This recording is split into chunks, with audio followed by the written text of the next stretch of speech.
All right, great. So next, I think we had a couple questions. I think Darth Dawkins wanted to ask a couple questions. If he's a Christian apologist, and so if you want to move on at some point, just let me know. But Darth, if you want to ask your questions, you'll have to unmute. Professor, can you tell me how to, hold on a second, I gotta turn something off here. How do I pronounce your last name? Pigliucci, the G is basically silent. Pigliucci. Pigliucci? Pigliucci. Don't worry, call me Massimo. It's much easier. Massimo. Okay, I apologize for botching that. No worries.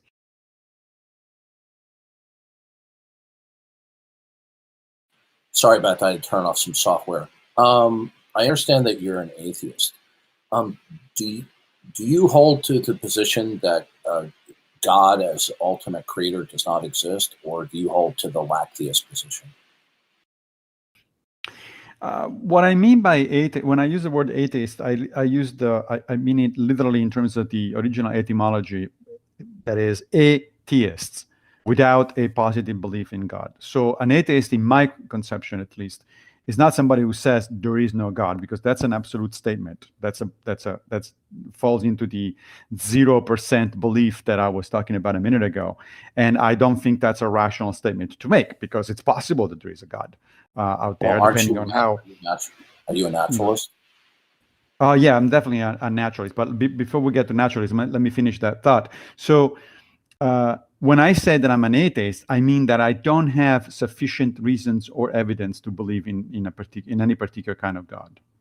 So, but because that position is not at zero, I'm willing to entertain arguments and evidence. Okay, as a naturalist, do you believe that what is fundamental to reality, the source of all possibility, is impersonal?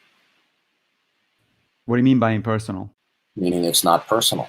It's not a mind. Yeah, that's right. It's not a mind. Yeah. Okay. Do you have a rational justification or evidence to support that? That to me is the wrong question. So everything that we know from modern science, from the way we perceive the world, etc., does not indicate that there is a mind at the foundation of reality. So if one makes your position, do you hold that what is fundamental to reality, that is the source of all? I just told you what my position is. Okay. I said that I don't believe that there is a mind at the basis of reality. However, when you ask me why, what proof do I have of that, I'm replying that I don't need any proof. The burden of proof seems to me on the people that claim that there is such a thing. Okay, but you do hold that what is fundamental to reality is impersonal. Okay, so do you have a justification for that? As I said, there is no evidence of the contrary. That's my justification. No evidence to the contrary. So you decided that all the facts that you're acquainted with do not necessitate referencing a God as the personal ultimate. Well, how did you determine that? Because I don't see as I think it was Pierre Simon de Laplace famously put it to Napoleon. I don't see any reason for that hypothesis. No, you decided that all the facts you're acquainted with. I didn't decide anything. I arrived at a conclusion based on my understanding of the world. And that conclusion is, I see no reason to believe that there is a mind at the basis of reality. Okay. So you believe that facts do not necessitate referencing God as the ultimate necessary precondition? Correct. Okay, how did you determine that? I'm thinking that there is something here that we're talking past each other. No, that was a straightforward question. Yeah, no, it's not really a straightforward question. You know it is. Okay, you either believe that it is necessary to reference God as the precondition of all facts, and I already said I don't. Or you don't believe that. Okay, so what is your justification that all facts indeed are? I already gave you that also. I said that I see no reason based on my understanding of what science tells us to invoke any mind fundamental to reality. I'm not asking you a scientific question. I'm not asking you a scientific question.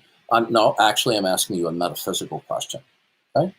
Now. Yeah. See, the problem is that metaphysics, that when it's completely disconnected from empirical evidence and therefore from epistemology, serves no purpose at all. Okay, so you will either believe that what's fundamental to reality is either a mind or not a mind. Okay?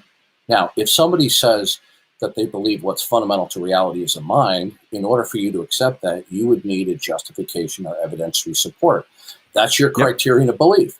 But you are not following that criterion of belief when you adopt what is fundamental to reality, the source of all possibility, that it is not a mind.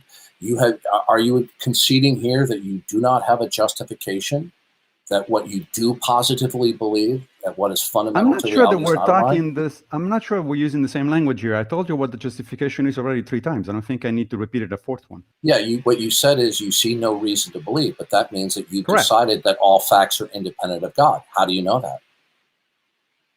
One more time, because I see nothing when I interpret anything about the universe, anything about how the world works. If somebody says, and that was made by God, that adds absolutely nothing to the explanation of what I'm seeing. Therefore, it's an unnecessary hypothesis. And therefore, I'm not contemplating it. But then you believe that facts are independent of God. So I'd like to know, how did you determine that? I just told you. And apparently we're not gonna get past that point. So I think we should move to the next one. Yes, yeah, that's a good idea. We'll move on.